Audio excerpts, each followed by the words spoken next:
Ever seen a completely new way of disposing of a body? If killing is your daily business, this one's unmissable. The hitman turned up at his target's door dressed as a chauffeur. Today's Mark, a schoolteacher, just about to head off to a friend's wedding. Playing the part of a helpful stranger, the killer offered to fix his tie. Then, in one swift move, pulled it tight around his neck. The force was so fierce that a glass eye popped out and clattered to the floor. Without hesitation, he pulled out a large plastic sealable sheet, laid it neatly on the floor, and slid the body inside. A press of a button, and the process began. From his kit, he produced a prepared dummy head, starting with a fake nose and beard, snapping them lightly into place. The final touch was a pair of colored contact lenses, fitted with care and precision to avoid any suspicion. Within minutes, the real body had broken down into a pool of brown liquid easy to roll up and carry away. The truth was, killing this man was just to create a fake identity. The real job: infiltrate the wedding and take out the groom. But while sizing up the scene, the hitman spotted something odd. A guest with a hidden camera pinned inside his jacket. An undercover police officer. Act now, and the whole operation would be blown. Fuming, he slipped into a quiet corner and rang his employer, pointing out that the job was far riskier than promised.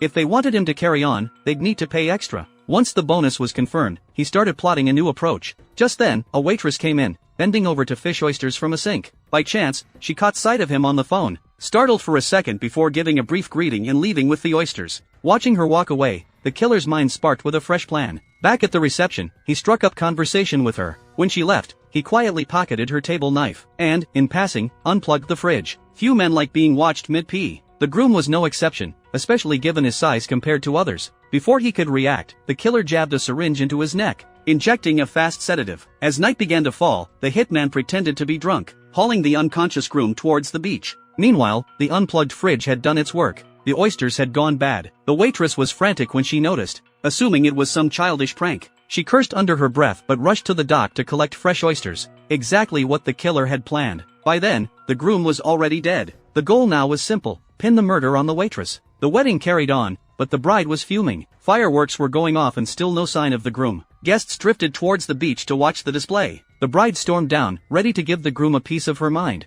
But the sight that met her stopped her cold. The waitress, groggy, struggling to her feet, a bloodstained knife still in her hand. The evidence was damning. There was no way she could talk her way out of it.